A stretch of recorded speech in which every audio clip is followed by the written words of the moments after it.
many things which should have been challenged right there on the spot. George Kennan was the most eminent diplomat of his time and author of the Cold War policy of containment of Soviet power. He, feeling his way, preferred to let Khrushchev talk and not to rebut any of this. I think this was a mistake. I think he definitely misled Khrushchev. I think Khrushchev thought that he had placed President Kennedy in a state of confusion where he had nothing to say in return. I think they thought that this is a tongue-tied young man who's not forceful and who doesn't have ideas of his own. They felt that they could get away with something. He didn't reckon on the bombastic Mr. Khrushchev. Walter Cronkite covered the Khrushchev-Kennedy meeting for CBS. Khrushchev shouted at him and all this. When they came out of the meetings, there was no question that Kennedy was very, very down. He looked defeated. He smiled for the cameras, but it was a very forced smile. He had failed. Not only had he failed, but he was now aware of the nature of the enemy and the real nature of the Cold War. Until Vienna didn't really face up to the appalling moral burden that an American president now has to carry. Joseph Alsop saw the impact of the Vienna meeting on Kennedy when the president stopped in London on the way home for a family event, the christening of Jackie's niece. In the middle of it all, the president sort of shoved me into a corner and talked for 15 minutes in this very tense, new way about just been through. I had the sense that the thing had to come to him as a very great shock, which he was just beginning to adjust to. And after that was when I think he really began to be president in the full sense of the word. The expectations, I think, with which the president began was that other people were much like him. And the conclusion to which he led, or by experience, was that people weren't much like him. Like George Bundy. This least doctrinaire man had to deal with a man who was deeply doctrinaire in Khrushchev. It literally didn't make any sense to him. And he had to come to terms with the fact that writing them a polite letter or rational exposition of the sensible way of dealing with the problem was really not operative. Still reeling from these two back-to-back humiliations, Kennedy somehow rallied. And from then on, many close observers felt he began to master the job. One critical quality was the nearly preternatural self-confidence. I think one clear element in it was simply the number of times that he had accomplished things that people said could not be accomplished. So that no was a word he was used to hearing and used to disproving. Joseph Alsop saw another quality that served the president well through this period. He was a severely pragmatic man. He didn't believe in any of the ideologies. He thought that's all not follow. They're good follow. All it invested in, will it work? If so, why? Won't work, why not? This steady awareness of the irrelevance of the thing that you really couldn't do is what made him temperamentally so impatient with liberals, that they were constantly getting up and saying that you ought to amend the Senate rules and get rid of the seniority rule and generally do a lot of things that you had about 9 votes. Not interesting to John F. Kennedy and deeply irritating to him that so many people whose social purposes and sense of judgment he shared were so unaware of the limits of the problem. Politics, he used to say, is not the art of the possible, it's the enlargement of what is possible. Max Friedman. His criticism of what he used to call rather contemptuously the professional or the ritualistic liberals is that they much preferred a grievance to a solution of the problem. They were only interested in the barricades, provided they could cut an attractive figure while standing on it. He wanted to win the battle. This cool pragmatism, McGeorge Bundy recalled, was evident as well in how the president dealt with those around him in the White House. My father died in October, and I went to tell the president I'd have to go to Boston. And he said, "You're going to have to go? Who's going to handle the wheat deal?" Not that he didn't know that it mattered, but there was one particular mess which he, learned to blame me for. Who was he going to deal with while I was gone?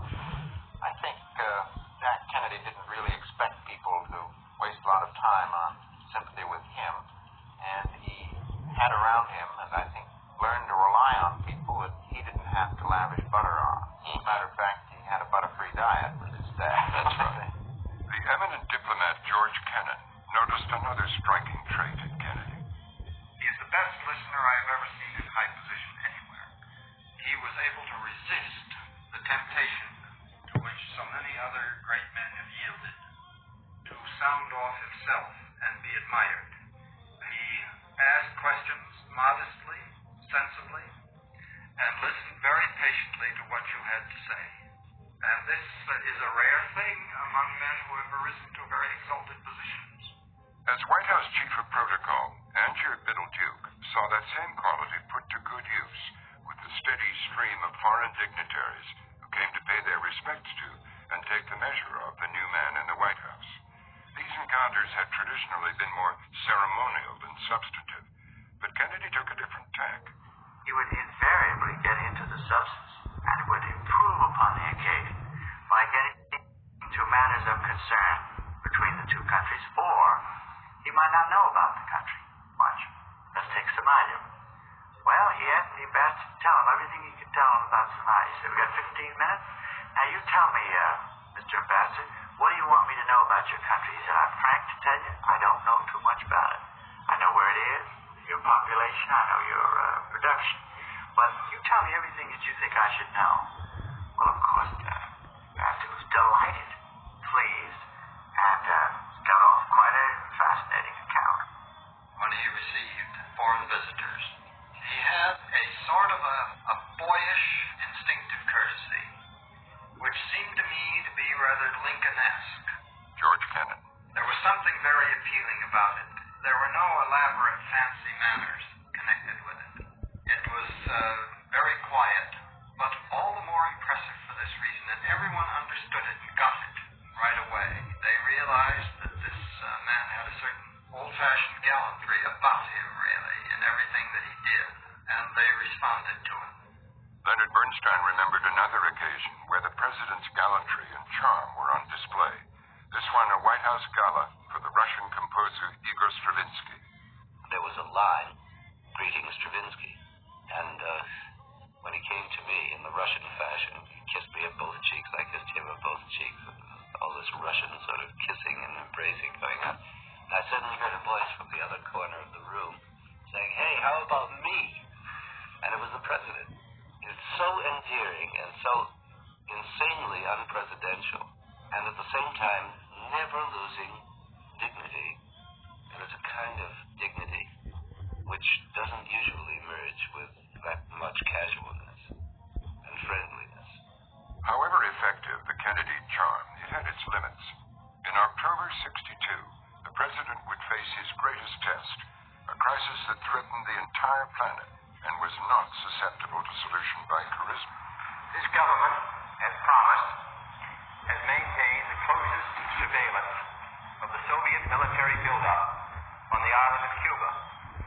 Within the past week, unmistakable evidence has established the fact that a series of offensive missile sites is now in preparation. Many people believe that this moment was the closest we have ever been to all-out nuclear war. My colleague Sander Van Oker, NBC chief White House correspondent, told me on those nights he and his wife stood looking at their sleeping children, wondering if they would all wake up in the morning. I was in Havana at the time, confined by Cuban authorities to a hotel room, wondering if I might be bombed by the American jets I could hear screaming overhead. In fact, Kennedy was under heavy military pressure to bomb the Soviet missile sites, but through it all, he kept a very cool head. Just how cool Andrew Biddle-Duke recounts in a story improbably involving the Prime Minister of Uganda.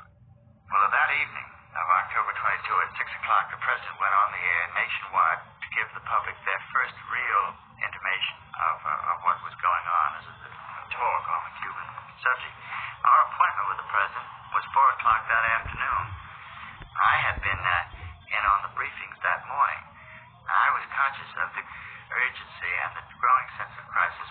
When we got over there, I saw what looked like the entire National Security Council walking in the Rose Garden, all on a tremendous air of urgency and excitement. I didn't bring Prime Minister Obote up to date on what was going on, but I was worried if the president would be able to see him. Perhaps 10 minutes past 4,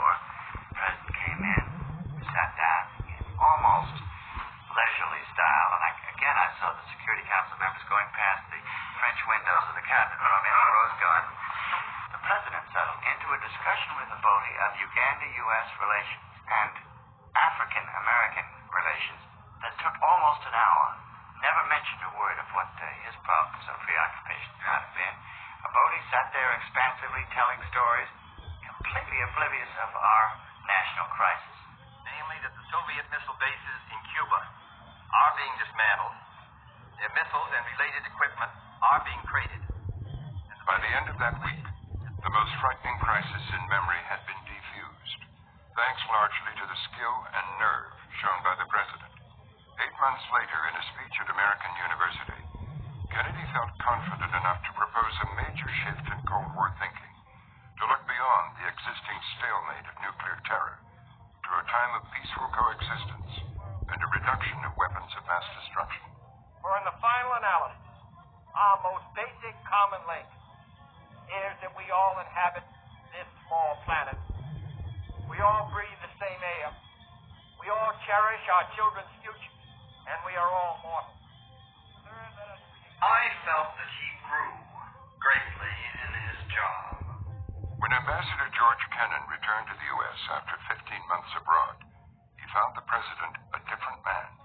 The man that I saw when I returned from Yugoslavia was a man who was already considerably greater in stature, more mature, more measured in his judgments, more seasoned than the man I had seen initially.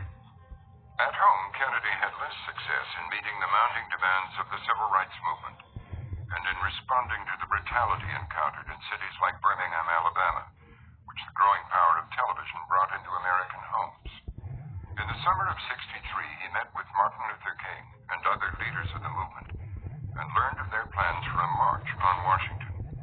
John Lewis, the youngest of the group, remembered the president's first response, less than enthusiastic. You can tell by the body language of President Kennedy, just sort of moved, twisted, and turned in his chair. He didn't necessarily like what he heard. And he said, if you bring a lot of people to Washington, won't there be a crisis, disorder, chaos? And we would never be able to get a civil rights bill to the Congress. Freedom and justice, I have a dream. My poor little children one day live in a nation where they will not... After the march, after all of the speeches, after all everything, we were invited to come to the White House. He literally stood at a door of the War Office. He greeted each one of us. And he said, I saw you, and you did a good job. And he was so proud. He was so happy. It was almost like a father seeing his children do well. He was so pleased that things had gone so well. And Dr. King came through and he said something like, and you had a dream. It was just magic. That was my last time seeing President Kennedy alive.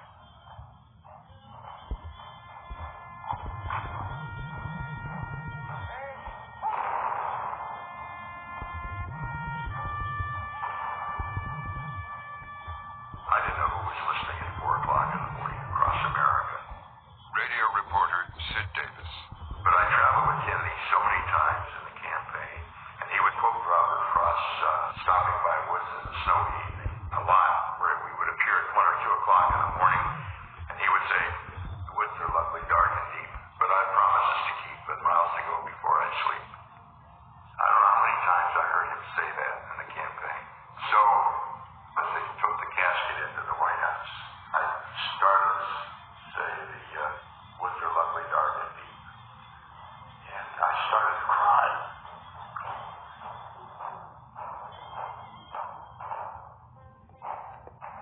The murder in Dallas was, well, for me, I think it was the worst experience of my life.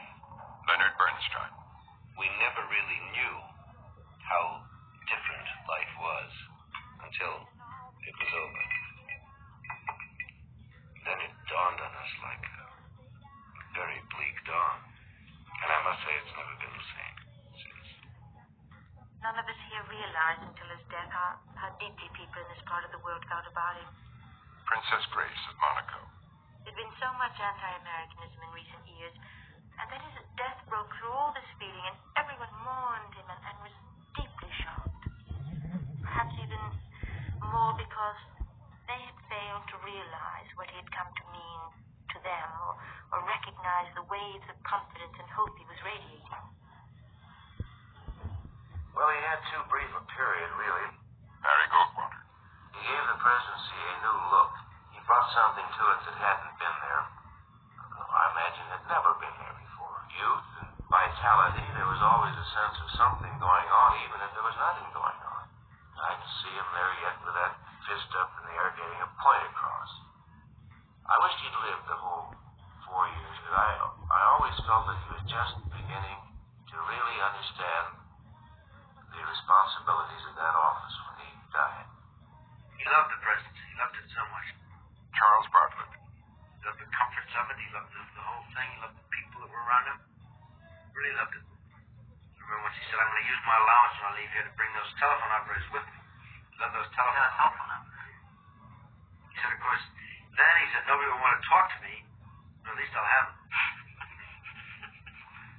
Come on in, I want to talk about old times. Tip O'Neill. Well, you know, we went in and we talked about Post and his political life. Jimmy Kelly, Patsy Mills-Cat, Billy Sutton. He went on with their personal health wasn't really getting by, and asked me about each and every one of them. 17 years had gone by in many instances. It seemed to me as though he still had a feeling in his heart. Those old friends that started with him. He walked out to the back door, and sitting up on the veranda was his dad sitting in a wheelchair. He said to me, wave to my dad. So I waved up to Tony. So when I go up there, you want to know who it was? I'll have to give him the whole conversation. He said, get a story that you can tell me that I can tell my father. And I said, Jack, I can remember the campaign of 1958 when you were running for re-election. And I was campaign manager. With any other people or any other generation. The energy, the faith, the devotion which we bring to this endeavor will light our country and all who serve it. And the glow from that fire can truly light the world.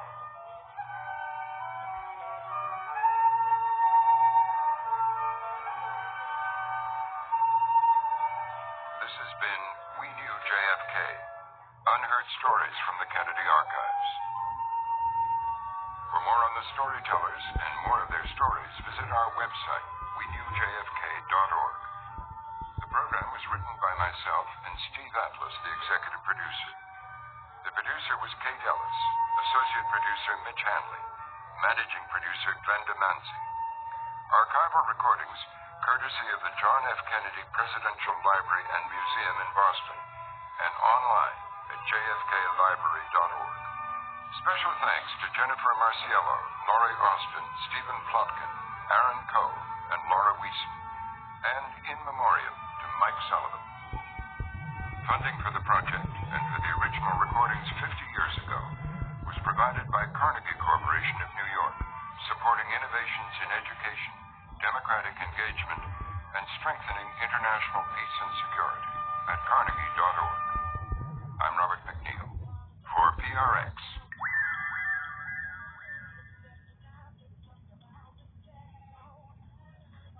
Do you recall the first time you met John Kennedy? Yes, I do. Within months of President Kennedy's death in Dallas, his family announced plans for a different kind of memorial to be constructed not from marble, but from the still fresh recollections of people who had known Jack Kennedy personally. I told him, I said, Mr. Kennedy, he says, look, my name is Jack. You call me Jack. He had a tremendous capacity to involve you, interest you. You wanted to tell him everything. I don't think he even knew where the district was. He had to have a guide to bring him around. For 50 years, these tape-recorded stories have gone almost entirely unheard until now. He used to look at me and he'd say, you know, Barry, every time I vote, I can watch you wince. I'm Robert McNeil. Stay with us for We Knew JFK, unheard stories from the Kennedy Archives. From PRX. First, this news. Charge on the call. Mr. Wicker? Yes, what am I? Hello, I've got some dictation for you on the Kennedy story. Yeah, where are you, Tom? I'm in Dallas. Okay, boy. Now take it easy. Okay, this is Dallas, November 22nd. I don't have too much. This is just to get them started. Dallas, November 22nd. President John F. Kennedy was shot and killed here today. Period. The president suffered a massive in the brain and was pronounced dead at 1 p.m. Central Standard Time, period paragraph. His assassin, or assassins plural, had not been... For anyone old enough to remember that day in Dallas, Tom Wicker's stark account, dictated to the New York Times, will bring back the horror and shock of one of the nation's darkest hours. I'm Robert McNeil. For the last few months of John Kennedy's life, I covered him as a White House correspondent for NBC News. I was in the Dallas motorcade when he was shot. In fact, I ran into the Texas Book Depository looking for a phone, apparently as Lee Harvey Oswald was leaving. But this program from the Public Radio Exchange is not about the death of JFK. Rather, it's about the life. The program is We Knew JFK, unheard stories from the Kennedy archives. Testing 1, 2, 3. I told him, I said, Mr. Kennedy, he said, look, my name is Jack. John F. Kennedy Library, Oral History. There's one curious anecdote I think is quite interesting. Dated July 21st, 1965. God, I hope they don't play this for a long, long Background noise is provided by Reed Harris. May 7th, 1964. Do you recall the first time you met John Kennedy? Yes, I do. I was on dinner. I still remember. The hour is constructed from an extraordinary collection of conversations recorded long ago with people who knew Jack Kennedy personally. For half a century, these recordings have lain unheard in the Kennedy Library and Museum in Boston. Historians have quoted from the transcripts, but now for the first time, we can hear these intimate stories in the voices of those who told them. Most of the voices are male. There were, as we now know, many women in Kennedy's life, but only a handful played serious roles or had their stories recorded. We begin with Jack Kennedy's first foray into public life, a young man with a distinguished war record, but largely unknown. The night I met him, we were sitting in a nightclub called the Patio down in Florida. Charles Bartlett was a journalist, a Pulitzer Prize winner, who would become an intimate friend of the president. It was the winter of 1946. He just committed himself to run for Congress, and he was about to go up to Boston to begin the campaign. And some of the Palm Beach figures would come up and pat him on the back. Jack, I'm so glad you're running. I remember just saying, only a year or so they'll be saying that I'm the worst son of a bitch that ever lived. The first time I met Jack Kennedy, he was an anemic-looking kid, just back from the service, Senator Rail, and we couldn't conceive of him as the candidate that he was going to be. Thomas Tip O'Neill, then a state legislator, was not the only one JFK failed to bowl over. Jack Kennedy looked to me like a boy just out of school, knew nothing whatsoever about politics, and nothing whatsoever about the district that he was trying to represent. Daniel O'Brien ran a funeral parlor in Cambridge, Massachusetts, and was influential in local Democratic politics. Dan, when he came into your office, did he explain to you why he was running? Made no explanation at all. Just that he was a candidate from a phony address on Loden Street. I don't think he even knew where the district was. He had to have a guide to bring him around. By the time Jack Kennedy got his hat in the ring, most of the party regulars in the 11th Congressional District were already committed to Mike Neville, former mayor of Cambridge, and a popular figure in the area. Of course, there was a lot of bitterness. Joseph Guglielmo, a.k.a. Joe DeGoog, was the first local figure of any prominence to back the young insurgent. His reputation at that time was that the only thing he had to recommend him was that he had ambition and he was a millionaire's son. Anybody has a shot at it. Daniel O'Brien. I can go and run down an East Squedunk. I don't have to be a native, and I don't have to be a resident if I've got the wherewithal to finance a decent fight. For Jack Kennedy, son of one of the richest men in America, wherewithal was never an issue. But he had another asset as well. As Tip O'Neill remembered, he had grit. He must have called my house 10 times asking me if I support him. And I said, Jack, I'm sorry. I served in the legislature with Mike Neville for 8 years. I feel as though I have an obligation to him. I just can't be with him. Can I come up to the house to see you? Jack, please. You'll embarrass me. You'll embarrass yourself. I give him my word. Shot out by the party regulars, the budding Kennedy campaign built its own grassroots operation, mostly around people who'd never been politically active before. He was the best campaigner I'd ever seen. John Droney, a young lawyer, also just back from the war, was among the early recruits. If he heard that Mike Neville was in Charlestown and it was 1 in the morning, he'd immediately go to Charlestown.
No, he's running for Congress tonight, running for the state legislature. Oh, thanks be to God.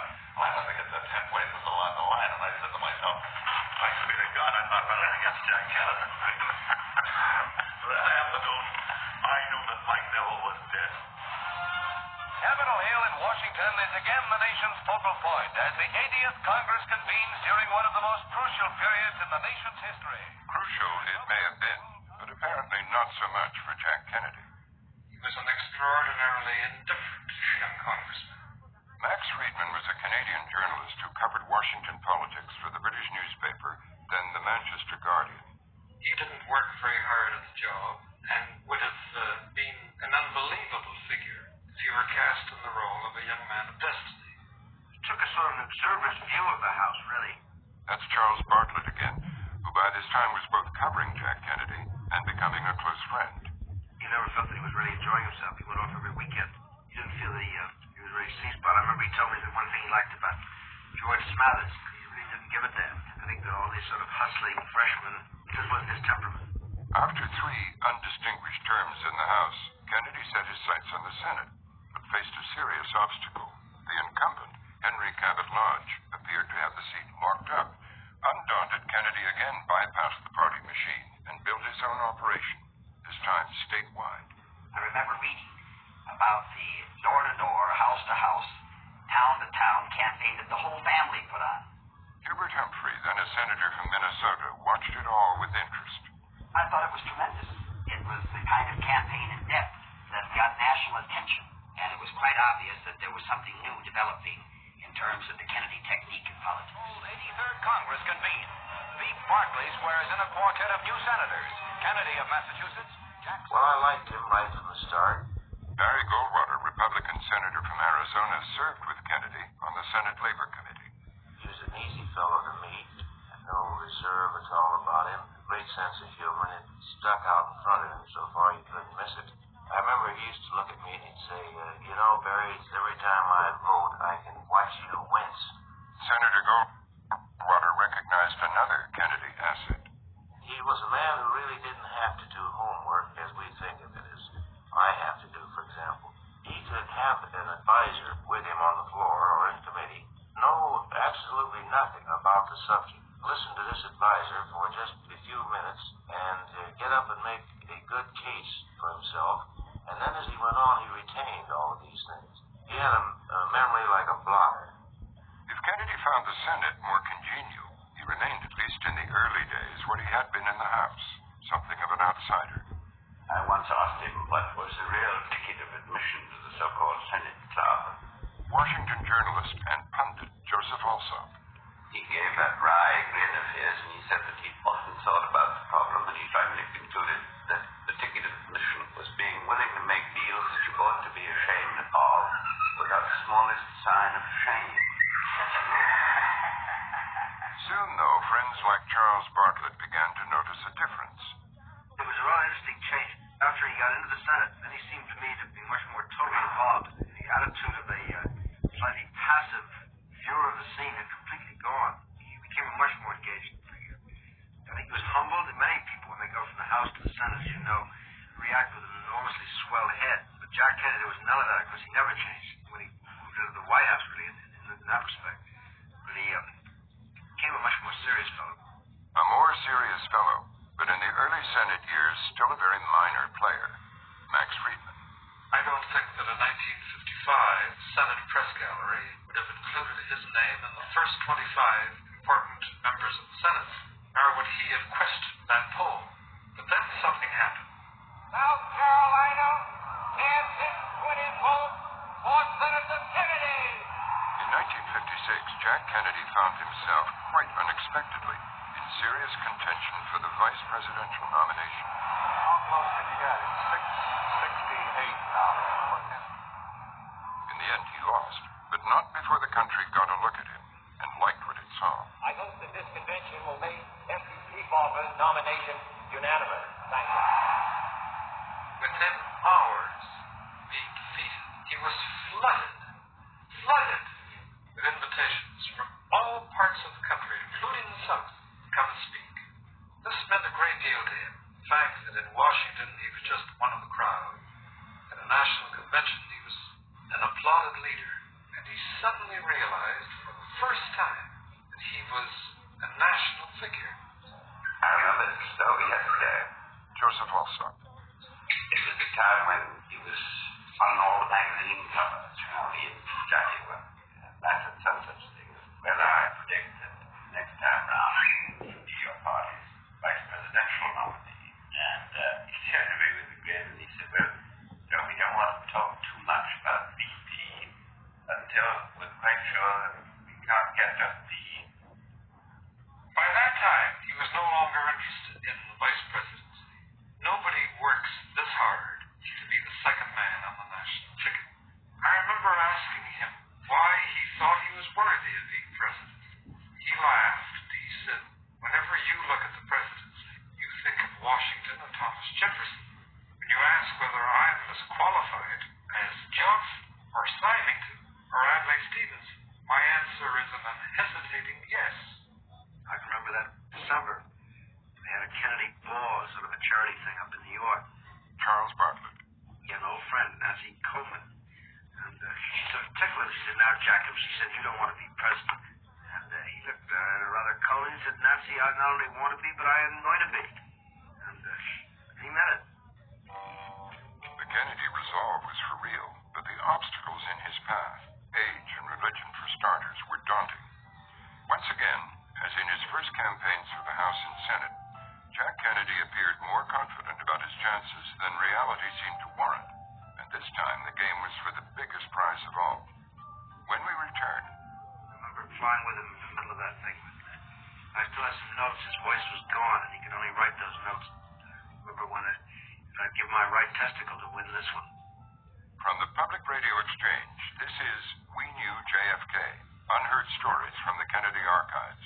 Online at wenewjfk.org. I'm Robert McNeil. From PRX, this is We Knew JFK, unheard stories from the Kennedy archives. I'm Robert McNeil. Senator Kennedy, we sincerely hope that tonight you will break your silence and give us one of the top stories of the year, that you are going to be a candidate for the presidency or that you are not. The Honorable John F. Kennedy.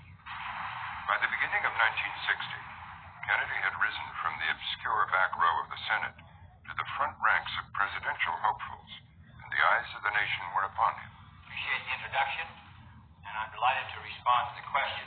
I will not, under any conditions, seek the office of President of the Radio Television News Director.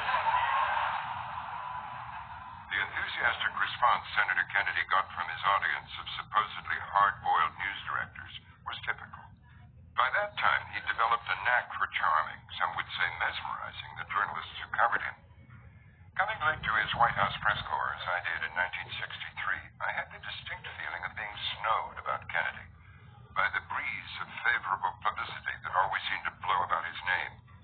It was as though Kennedy created his own climate, his own high-pressure area, whose influence prevailed over everything else. He had his critics, some of them journalists, but it was difficult to be objective about him. The result was often frustrating for the opposition.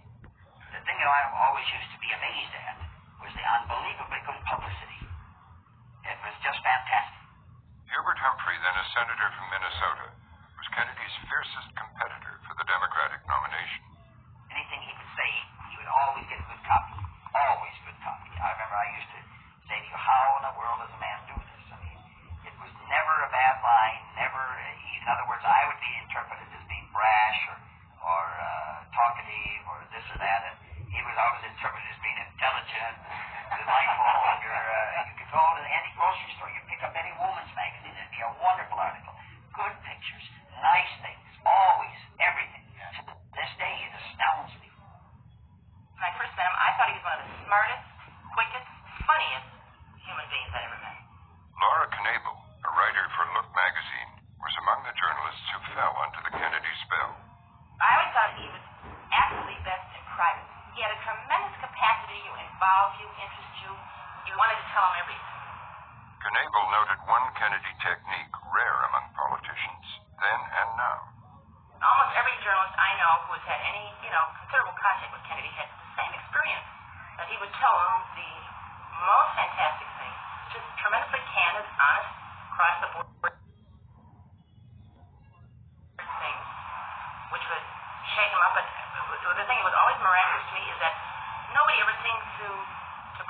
Dr. Prince. Just by his being so frank, you felt honor bound not to use it.